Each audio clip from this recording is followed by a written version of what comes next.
Nogo Sosro Sabu Inten halaman 201 sampai 211. Sejenak kemudian dengan garangnya ia meloncat ke depan batu itu, dan sebelum Wirasaba menarik kapaknya, segera Maisojenar menyusul menghantam batu itu dengan tangannya yang dilambari dengan ilmu Sosro Birowo. Alangkah dahsyat akibatnya.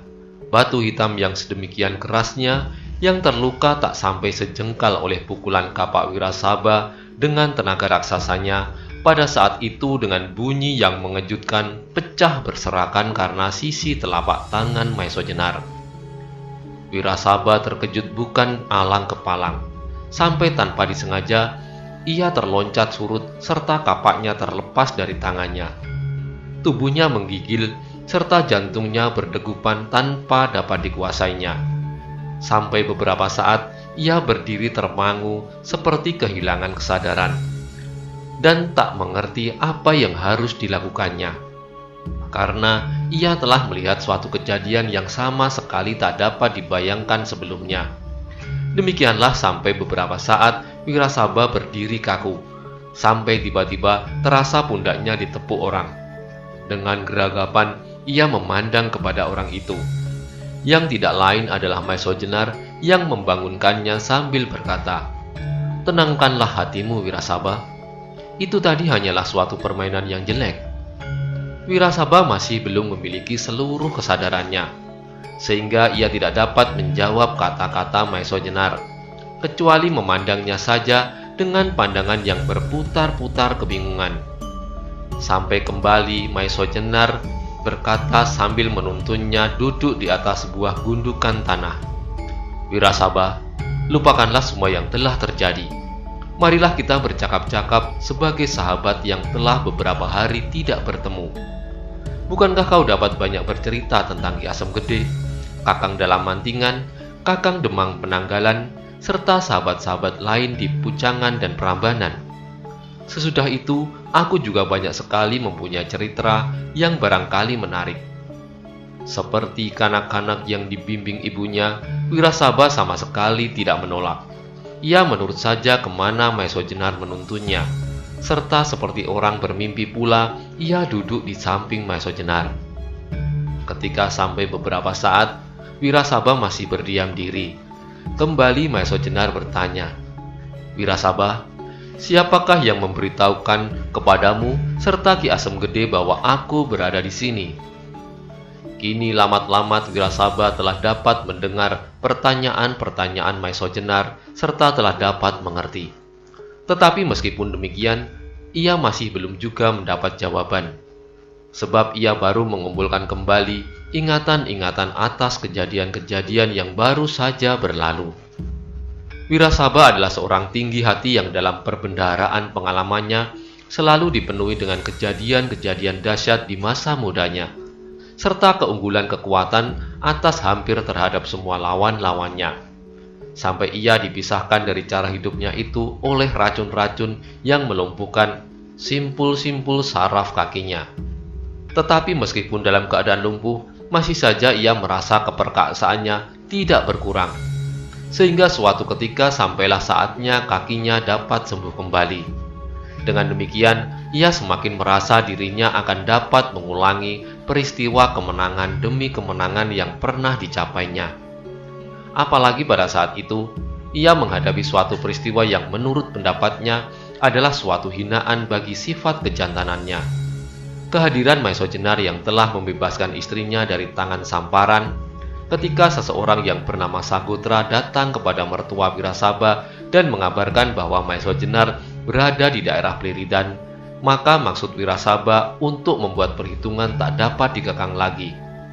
Meskipun kakinya baru saja sembuh dan belum pulih kembali seperti sedia kala.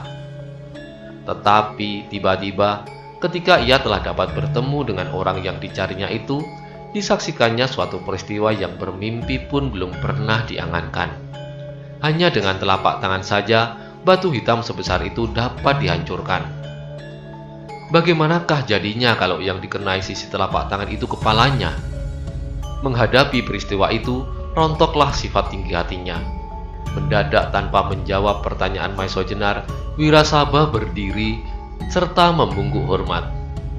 "Siapakah sebenarnya Tuan yang telah membingungkan perasaanku?" Sambil tersenyum, Maesho Jenar menunduk hormat pula. Lalu jawabnya, "Sebagaimana kau ketahui, aku adalah Maesho Jenar." Wirasaba mengangguk-anggukkan kepalanya, tetapi tampaklah ia sama sekali tidak puas dengan jawaban itu. Sebab orang yang dapat berbuat demikian pastilah orang yang sudah punya nama. Karena itu, ia memberanikan diri untuk mendesak, "Tuan, tetapi barangkali Tuan mempunyai sebuah gelar lain yang dapat memperkenalkan diri Tuan." Maesho Jenar ragu-ragu sejenak. Adakah untungnya kalau disebutkannya gelar keprajuritannya? Tetapi kemudian ia berpikir, barangkali dengan demikian ia dapat mengurangi kepahitan yang baru saja dialami oleh Wirasaba. Sebagai seorang yang tinggi hati, pastilah Wirasaba akan menderita batin untuk seterusnya kalau ia sampai dapat dikalahkan oleh orang yang tak bernama. Karena itu jawabnya, "Wirasaba, ketahuilah bahwa sebenarnya akulah yang bernama Rangga Tohjaya." Mendengar nama itu, membersitlah warna merah di wajah Wirasaba, serta jantungnya berdegup keras. Pantaslah kalau yang dapat berbuat sedemikian dahsyatnya itu adalah orang yang bergelar Rangga Tohjaya. Karena itu, kembali ia membungkuk hormat.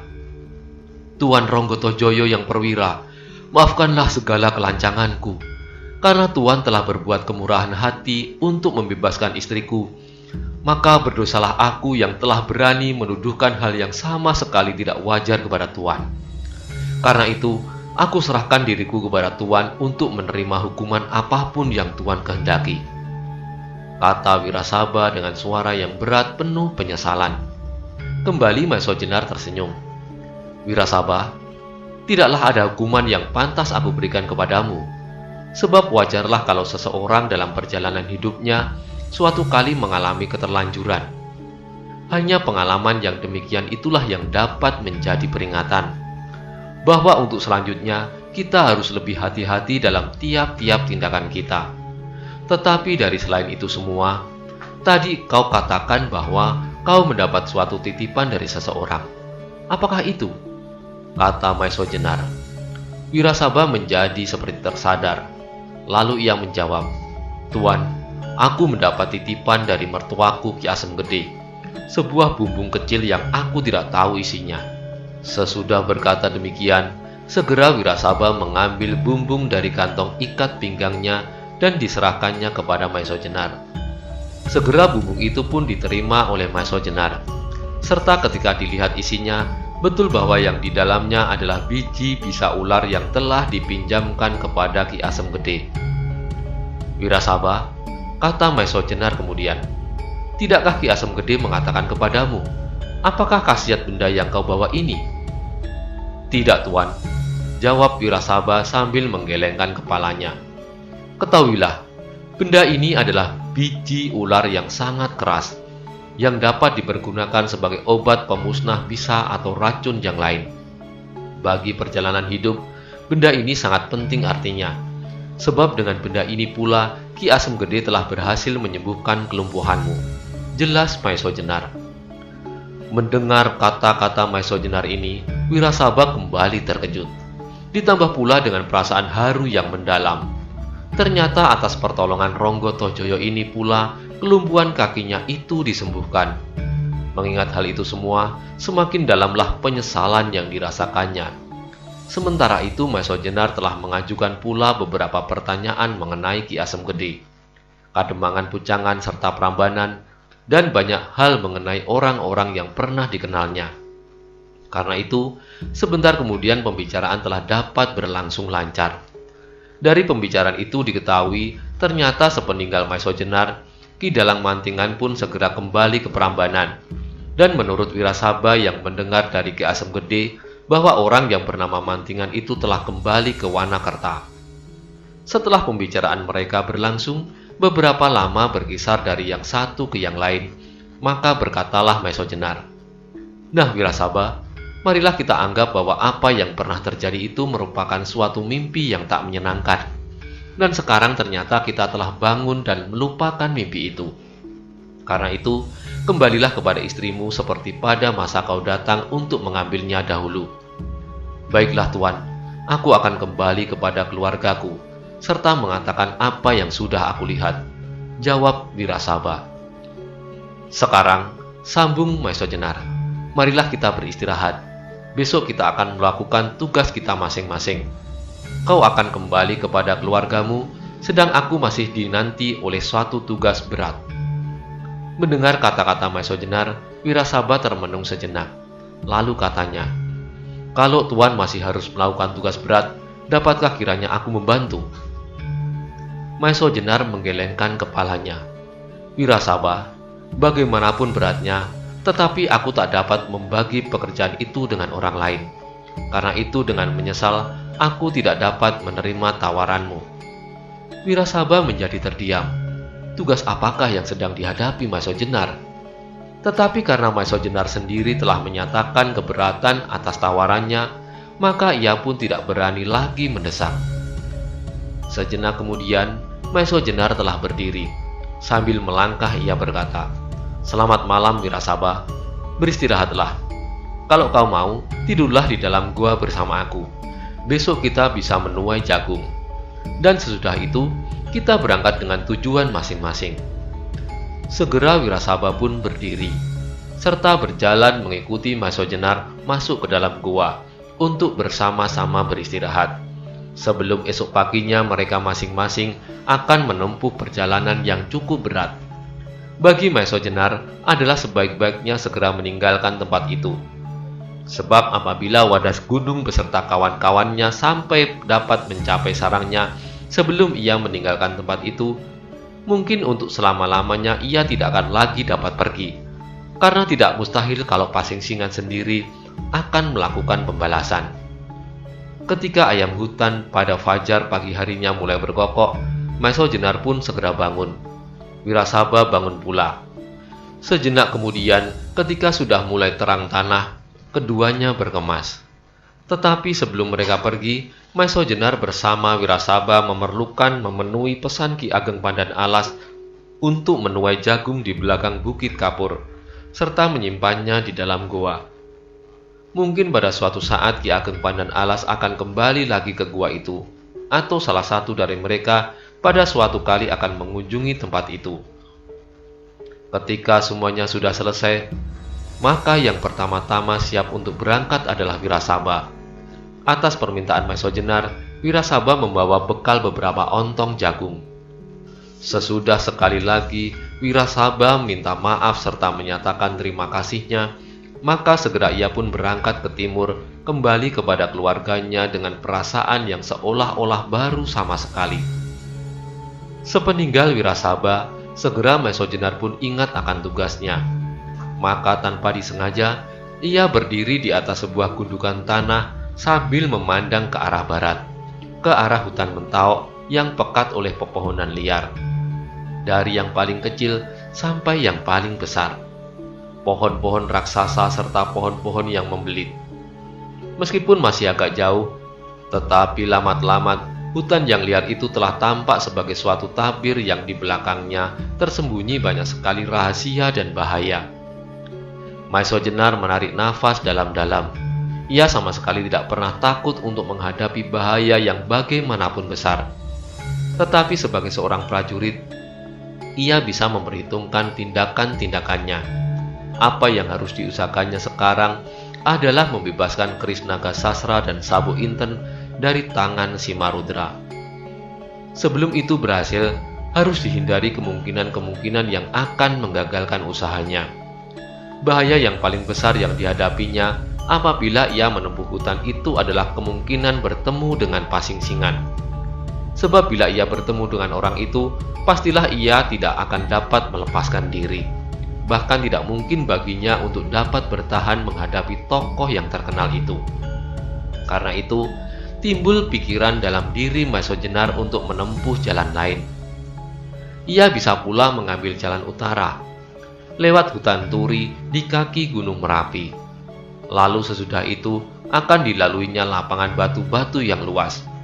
Konon daerah ini telah pernah dilanda banjir batu yang dimuntahkan dari Gunung Merapi, sehingga merupakan daerah yang sama sekali tak dapat ditumbuhi pepohonan. Karena itu daerah ini biasa disebut entak-entak. Dari sana akan sampailah perjalanan itu ke daerah hutan di lembah antara Gunung Merapi dan Merbabu. Dan apabila ia mendaki sedikit lambung Gunung Merbabu itu, akan sampailah ia di daerah Parangrantunan. Dari sana ia harus turun dan berjalan ke barat agak ke selatan. Meskipun perjalanan melewati daerah ini pun harus menerobos rimba-rimba yang tak kalah dahsyatnya dari alas Mentawai, tetapi kemungkinan untuk bertemu dengan Pasingsingan adalah tipis sekali. Setelah mempertimbangkan masak-masak, akhirnya Maiso Jenar mengambil keputusan untuk mengambil jalan utara, meskipun daerahnya agak lebih sulit. Kecuali hutan-hutan yang cukup lebat, juga harus didaki tebing-tebing yang curam serta harus dituruni lembah-lembah yang terjal. Setelah tetap hatinya, maka dengan berbekal beberapa ontong jagung, Maiso Jenar segera berangkat. Tidak ke barat, tetapi ke utara untuk menghindari kemungkinan rintangan-rintangan yang akan dapat menggagalkan usahanya. Saat itu matahari telah cukup tinggi. Sinarnya telah terasa hangat mengenai tubuh. Tetapi meskipun demikian, burung liar masih bersiul ramai, seolah-olah menyatakan ucapan selamat jalan kepada Maiso Jenar yang sedang memulai kembali perjalanannya untuk menemukan pusaka yang lenyap dari perbendaharaan Keraton Demak.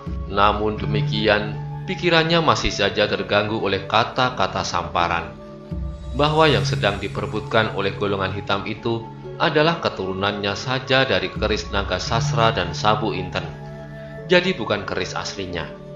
Kalau demikian, bila Simarodra benar-benar menyimpan keris itu, adalah hanya keturunannya saja. Ataukah aslinya seperti yang digambarkan oleh Ki Ageng Pandan Alas?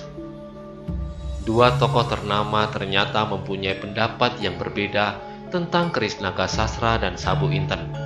Pasingsingan menganggap bahwa yang ada di luar keraton itu adalah keturunannya saja, sehingga ia menyuruh Lowo Ijo untuk mencari pusaka aslinya.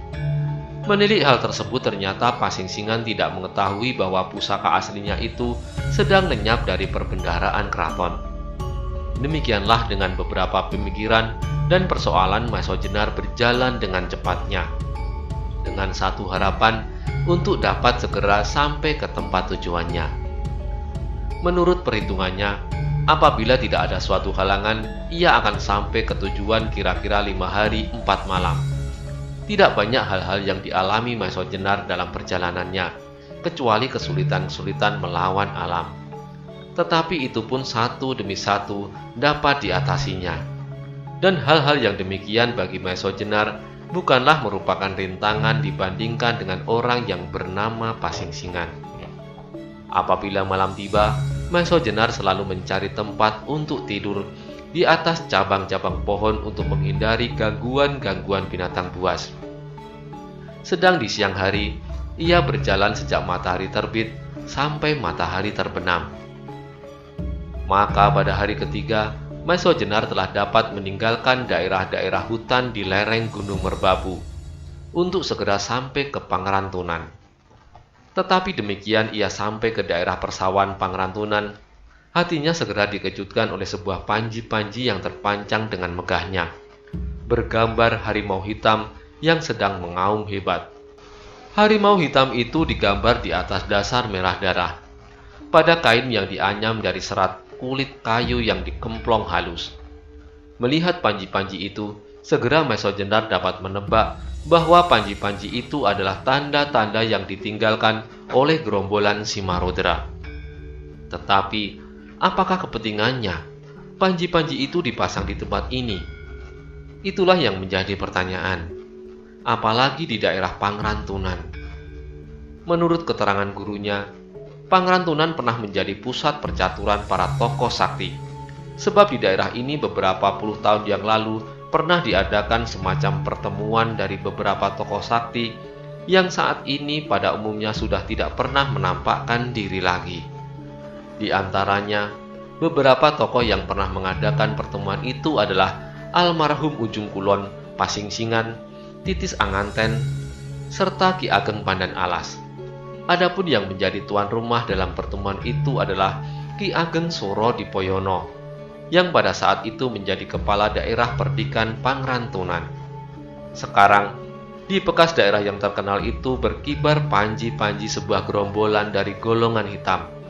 Ini adalah suatu hal yang aneh. Tidak adakah seorang pun murid Ki Ageng Suro Dipoyono yang dapat mempertahankan kebesaran namanya? Ataukah memang Ki Ageng Suro Dipoyono tidak mengambil seorang murid pun? Atau barangkali gerombolan Simarodra ini sudah merasa demikian kuatnya sehingga berani meremehkan kebesaran Ki Ageng Suro Dipoyono? Hal itu hanyalah mungkin apabila gerombolan Simarodra ini seperti juga gerombolan Lowo Ijo yang didalangi oleh salah seorang dari tokoh-tokoh golongan hitam. Tetapi kemungkinan ini adalah tipis sekali. Keberadaan Pasingsingan dalam kalangan hitam adalah cukup mengejutkan, sehingga Ki Ageng Pandan Alas sendiri perlu membayanginya untuk membuktikan kebenarannya. Apabila tokoh-tokoh lain yang tidak seaneh Pasingsingan, pastilah akan semakin menggembarkan. Karena hal-hal yang mencurigakan itu, maka Maeso Jenar harus berhati-hati untuk tidak mengalami hal-hal yang merugikan dirinya serta tugasnya. Dengan penuh kewaspadaan, ia berjalan selangkah demi selangkah mendekati desa yang berada di hadapannya, yang menurut ingatannya adalah Desa Pangrantunan. Dahulu, saat Maeso Jenar belum lama berguru, pernah diajak gurunya bersama-sama dengan Kebu Kenanga menjelajahi hampir seluruh Pulau Jawa bagian tengah. Dan pada suatu kali ia pernah diajak pula mampir ke Pangrantunan. Sayang pada saat itu Ki Ageng Suro Dipoyono sedang tidak di rumah, sehingga mereka tidak dapat bertemu. Meskipun demikian, oleh gurunya banyak yang diceritakan tentang orang ini, tentang keistimewaan-keistimewaannya, serta tentang budinya yang luhur. Ketika Maeso Jenar telah mendekati desa itu, maka kesan pertama didapatnya adalah daerah ini telah mengalami banyak kemunduran. Dinding-dinding desa sudah tidak serapi beberapa tahun yang lalu. Saluran-saluran air juga telah tidak teratur, bahkan banyak parit yang kering. Maka semakin nyatalah bagi Maeso Jenar bahwa sepeninggal Ki Ageng Suro Dipoyono, tak ada orang lain, baik keturunannya maupun muridnya yang dapat melanjutkan pemeliharaan kebesaran nama daerah ini. Rupanya Ki Ageng Suro Dipoyono telah memutuskan menarik diri dari pergaulan, sudah tidak menaruh perhatian lagi kepada daerahnya.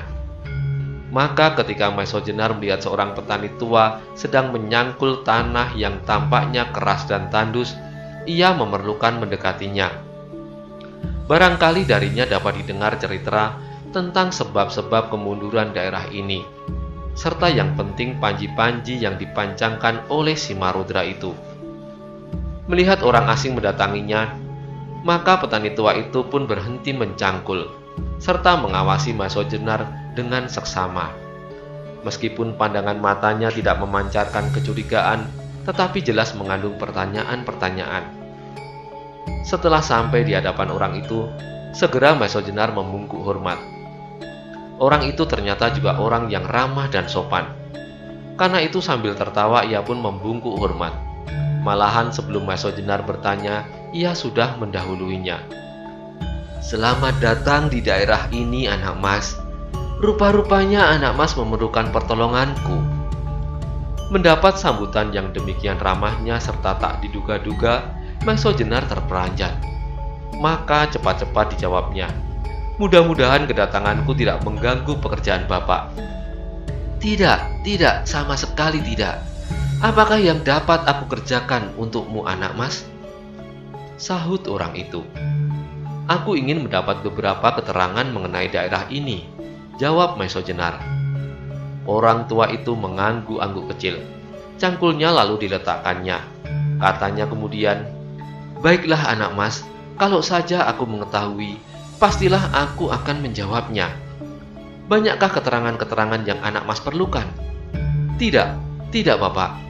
Hanya sekedar sebagai petunjuk jalan," jawab Maeso Jenar. "Keterangan mengenai apakah itu?"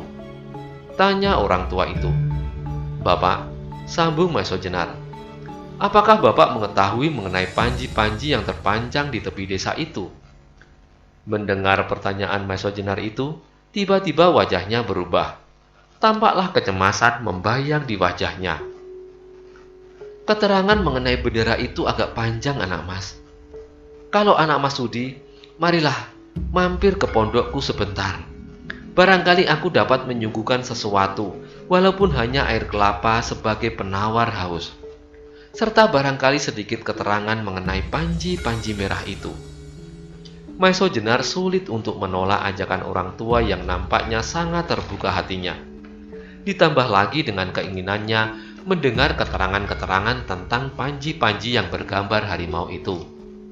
Karena itu, tidak ada jalan lain kecuali dengan ucapan terima kasih ia menerima ajakannya. Ternyata rumah orang tua itu tidaklah begitu jauh, hanya berjarak beberapa tonggak saja dari sawahnya yang tampaknya tidak begitu subur. Rumahnya tidak lebih dari sebuah gubuk yang sudah agak miring, meskipun tampaknya masih agak baru, serta beratapkan daun ilalang. Dengan ramah pula dipersilahkan Maison Jenar masuk serta duduk di atas balai-balai bambu satu-satunya, di samping sebuah pagar dan telundak tempat lampu. "Duduklah anak mas, aku ambilkan untuk anak mas buah kelapa muda," kata orang itu. "Terima kasih Bapak, aku senang sekali mendapat sebuah kelapa muda, tetapi biarlah aku sendiri memanjatnya." "Apakah Bapak yang sudah setua ini masih dapat memanjat pohon kelapa?" jawab Maison Jenar. Orang itu tersenyum, lalu jawabnya, "Meskipun aku sudah tua, tetapi karena tak ada orang lain di dalam rumah ini, jadi aku masih harus mengerjakan apa-apa sendiri. Juga memanjat kelapa. Malahan tidak saja mengambil buahnya, bahkan aku juga deres beberapa pohon." "Bapak masih deres juga?" tanya Maison Jenar keherangan. Catatan dari pembaca atau admin, deres artinya mengambil sari-sari buah kelapa yang masih muda untuk airnya dipakai minum atau bisa digunakan sebagai bahan dasar untuk pembuatan gula kelapa. Kita lanjutkan. "Bapak masih deres juga?" tanya Maison Jenar keheranan. Orang tua itu mengangguk. Dan karena itu Maison Jenar terpaksa percaya bahwa orang tua itu masih mampu memanjat pohon kelapa. Karena itu ia tidak lagi mencoba menghalangi orang itu memanjat pohon kelapa. Sejenak kemudian orang itu sudah kembali masuk ke rumahnya dengan membawa 2 buah kelapa muda yang sudah diparas serta dilubangi. Langsung disuguhkan kepada Maison Jenar. Maison Jenar yang baru saja berjalan di bawah terik matahari menerima kelapa muda itu dengan gembira serta berterima kasih. Sehingga dengan sekali minum, habislah isi dari sebuah kelapa muda. Maka setelah Maison Jenar beristirahat sejenak, mulailah ia menanyakan kembali tentang panji-panji merah bergambar harimau itu. Panji-panji itu adalah panji-panji dari sebuah gerombolan yang dikepalai oleh suami istri yang menamakan dirinya Simarodra. Orang tua itu mulai bercerita. Desa-desa yang diberinya panji-panji semacam itu adalah pertanda bahwa desa itu telah menjadi daerah yang setiap bulan harus menyediakan pajak bahan makanan untuk gerombolan itu. Demikian juga daerah ini, yang baru menjadi daerah perbekalan Simarodra sejak 2 bulan yang lalu. Setiap bulan, mereka datang untuk memasuki setiap rumah yang ada. Maison Jenar mendengarkan cerita itu dengan penuh keheranan. Sampai sekian jauh tindakan Simarodra di daerah itu tanpa mendapat gangguan apapun. "Bapak, apakah Simarodra menentukan apakah yang harus diserahkan oleh masing-masing kepadanya?" Maison Jenar akhirnya bertanya kepada orang tua itu. "Tidak, mereka tidak menentukan bahan apa yang harus diserahkan, tetapi asal saja mereka menyediakan. Mungkin beras, kelapa, jagung, dan sebagainya," jawab orang itu. "Jadi, tidakkah penduduk di daerah ini mendapat perlindungan dari siapapun?" tanya Maison Jenar selanjutnya. Orang tua itu menghela nafas dalam-dalam. Wajahnya yang sudah berkerut-kerut karena garis-garis umur itu tampak semakin berkerut. "Anak Mas, benar apa yang anak Mas katakan," jawab orang itu. "Memang, penduduk di daerah ini seolah-olah tidak mendapat suatu perlindungan dari siapapun. Sebab daerah ini adalah daerah perdikan, yang sebenarnya segala sesuatu, seluk-beluk pemerintahan dan keamanan, serta kesejahteraan rakyatnya telah bulat-bulat diserahkan kepada daerah ini sendiri. Tetapi pimpinan daerah perdikan yang sekarang ini rupanya tidak begitu menghiraukan keadaan rakyatnya. Bukankah daerah ini mula-mula dipimpin oleh seorang sakti serta bijaksana yang bernama Ki Ageng Suro Dipoyono?" Sela Maiso Jenar. "Ya," jawab orang tua itu. "Tetapi Ki Ageng itu telah lama mengundurkan diri dari pemerintahan. Daerah Pangerantunan ini sepeninggalnya dibagi menjadi 2 bagian, dan masing-masing diserahkan kepada 2 orang putranya. Maksudnya jelas, supaya tidak ada rebutan di antara mereka. Tetapi akibatnya adalah seperti sekarang ini. Daerah utara yang dipimpin oleh Ki Ageng Suro yang berkedudukan di Banyu Biru mengalami kemajuan yang pesat. Tetapi daerah ini yang dipimpin oleh adiknya Ki Ageng Lembu Soro dan berkedudukan di Pamingit mengalami kemunduran dalam hal kesejahteraan rakyatnya. Pangerantunan yang pernah menjadi pusat pemerintahan sekarang tidak lebih dari sebuah desa kecil yang terpencil di lambung Gunung Merbabu ini." Jelas orang tua itu melanjutkan ceritanya. Tampaklah bahwa orang itu semakin bersedih. Rupanya ia sedang mengenang masa jaya dari desanya ini. "Bapak, apakah Bapak mengalami masa-masa pemerintahan Ki Ageng Suro Dipoyono?" tanya Maiso Jenar kemudian. Orang itu tampak ragu-ragu sebentar. Lalu akhirnya ia menggelengkan kepalanya. "Aku di sini adalah orang baru, tetapi sebelum aku tinggal di tempat ini, aku sudah banyak mendengar cerita tentang Ki Ageng Suro Dipoyono," katanya. Maiso Jenar mengangguk-anggukkan kepalanya. Jadi jelaslah bahwa rabaannya mengenai kemunduran daerah ini adalah benar. Tetapi di samping itu ia mempunyai kesan yang aneh terhadap orang tua itu. Menilik caranya berbicara, pastilah ia bukan orang biasa seperti yang tampak pada tata lahirnya, yang tidak lebih dari seorang petani miskin. "Anak Mas," orang tua itu melanjutkan, "pada hari ini kebetulan adalah hari pungutan pajak. Karena itu, tak seorang pun yang meninggalkan rumahnya. Mereka menanti dengan setia kedatangan para pemungut pajak. Dan karena itu pula lah maka tadi tak seorang pun yang anak Mas jumpai di sawah, kecuali aku." "Kenapa Bapak tidak berbuat seperti orang lain?" desak Maiso Jenar. Orang itu menggelengkan kepala. "Aku tak mau," jawabnya.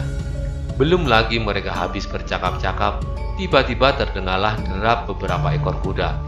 Orang tua itu tampak agak terkejut. "Anak Mas, itulah mereka datang. Pergilah ke belakang rumah ini supaya anak Mas tidak terlihat," kata orang itu. Maiso Jenar ingin membantah, sebab ia sama sekali tidak dapat membenarkan kezaliman yang demikian itu berlangsung terus. Tetapi sebelum ia sempat berkata, dengan penuh wibawa orang itu mendesaknya. Entahlah pengaruh apa yang menusuk perasaan Maiso Jenar, sehingga ia tidak dapat membantah lagi. Sebentar kemudian, benarlah apa yang dikatakan.